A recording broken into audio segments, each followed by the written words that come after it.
आपल्या मुलामुलींसाठी आपण अनुरूप स्थळे शोधताय? आता आपला शोध येथे येऊन संपतो. आता आपली चिंता संपलेली आहे. आपल्या मुलामुलींसाठी अनुरूप जोडीदार शोधण्याचा निवडण्याचं एकमेव केंद्र शादीबंधन वधूवर सूचक केंद्र. या संस्थेमध्ये सर्व समाजातील 70,000 पेक्षा जास्त स्थळे नोंदणी असलेले असे शादीबंधन वधूवर सूचक केंद्र. संपूर्ण महाराष्ट्रात आणि कर्नाटकात प्रसिद्ध असलेले एकमेव वधूवर सूचक केंद्र म्हणजे शादीबंधन वधूवर सूचक केंद्र, ज्यांच्याकडे आहे सर्व समाजातील सर्व जाती आणि पोटजातीतील 70,000 पेक्षा जास्त स्थळांची नोंदणी. आपल्या इच्छेप्रमाणे वर्गवारी करून अनुरूप स्थळे निवडण्याची सुविधा. एक वेळा जोडले जा आणि आपलं जीवन सफल करून घ्या. हजारोंनी याचा लाभ घेतला आहे. आपणही आपल्या मुलामुलींसाठी, विधूर, विधवा, वयस्करांसाठी योग्य स्थळांची निवड करा. एक सुवर्ण संधी घेऊन येत शादीबंधन. आजच संपर्क करा. शादीबंधन वधूवर सूचक केंद्र, लोकसंदेश न्यूज ऑफिस समोर, महाराष्ट्र स्क्रॅप जवळ, 100 फुटी road, Sangli. Pincode 416416. Customer care number 9922864545. आमच्या वेबसाईटवर स्थळे पहा. आमची वेबसाईट आहे www.shadibandhan.in.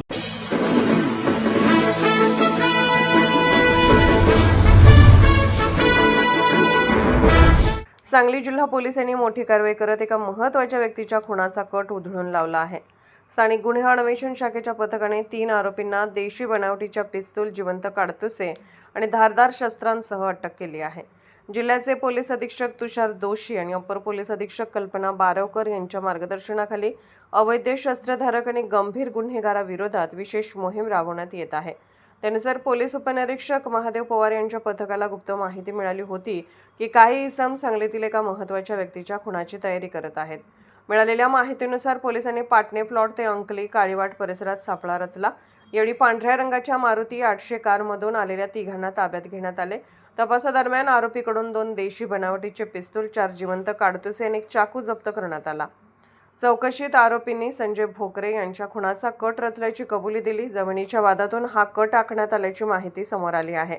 आरोपींनी उत्तर प्रदेशातील सोनभद्र येथून पिस्तूल खरेदी केल्याचेही निष्पन्न झाले. या प्रकरणी सांगली शहर पोलीस ठाण्यात गुन्हा दाखल करण्यात आला असून आरोपींना न्यायालयात हजर करण्यात आले आहे. न्यायालयाने त्यांना 11 मे 2026 पर्यंत पोलीस कोठडी सुनावली आहे. पोलीस निरीक्षक अरुण सुगावकर यांच्या मार्गदर्शनाखाली पोलीस उपनिरीक्षक सागर होळकर पुढील तपास करत आहेत.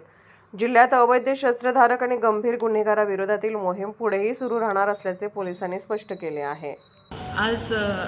काल आपल्याकडे 10:30 वाजता 8 तारखेला सांगली शहर पोलीस स्टेशनला 200/26 हा आपण CR नोंद केलेला आहे.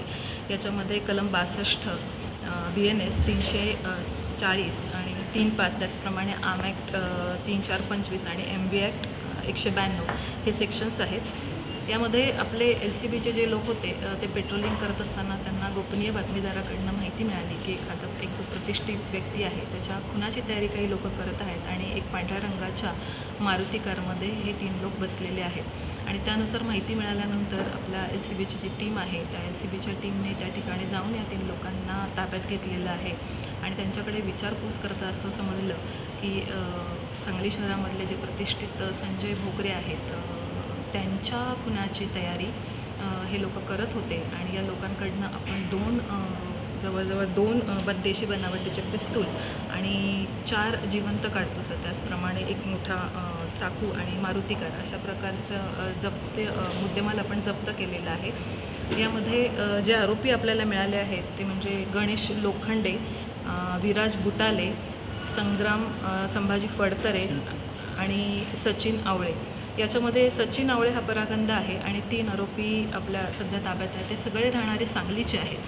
आणि त्यांच्याकडे विचारपूस करता त्यांनी असं सांगितलेलं आहे की काही जमिनीचा वाद होता किंवा जमिनीचं जे खरेदी प्रकरण होतं त्या खरेदी प्रकरणामध्ये आर्थिक फायद्यासाठी आणि काही आरोपींनी आमच्या वैयक्तिक काही त्यांच्याबरोबर वाद होते याच्यासाठी आणि म्हणून हे लोक हे करायला तयार झालेले होते. म्हणून यांनी अशा प्रकारचा कट रचला होता. आणि हा कट रचताना त्यांनी यामध्ये बऱ्यापैकी रेकी पण केलेली होती. एक साधारणतः हे जे आपले संजय भोकरे जे आहेत हे दैनिक जनप्रवास या त्यांचं ते वर्तमानपत्र आहे आणि या वर्तमानपत्राचं त्यांचं जे ऑफिस आहे या ठिकाणी दर शुक्रवारी संध्याकाळी जात असतात आणि या संध्याकाळच्या जायच्या वेळेला या तिघांनी पण या प्रकरणामध्ये रेकी केलेली होती की आपल्याला साधारणतः ते येताना किंवा जाताना कशा प्रकारे जाता येईल आणि कशा प्रकारे आपल्याला यांना ठार मारण्याची जी योजना आहे ती अंमलात आणण्यात येईल म्हणून यांनी जी रेकी केलेली होती त्या दृष्टिकोनातून ते तयारीत होते की त्यांचा हा प्लॅन शुक्रवारी आपण जो करणार आहोत तो सक्सेस व्हावा.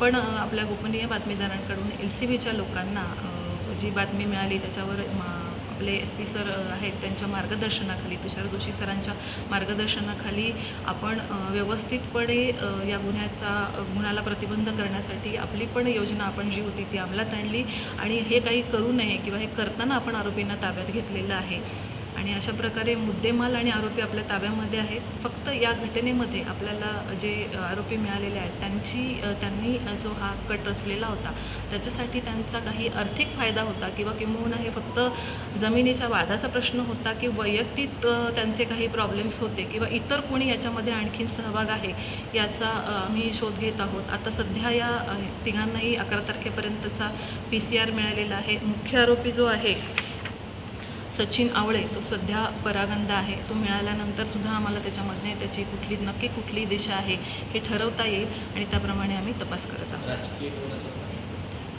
सध्या तरी आत्ता तपासामध्ये इथे कुठलीही राजकीय पार्श्वभूमी काही दिसत नाही आहे. केवळ काहीतरी जमिनीचा वाद किंवा आर्थिक फायदा एवढंच कारण दिसून येत आहे. अशाच विशेष घडामोडींसाठी आमच्या YouTube चॅनलला सबस्क्राईब करा, Facebook पेजला लाईक करा आणि Instaला फॉलो करा.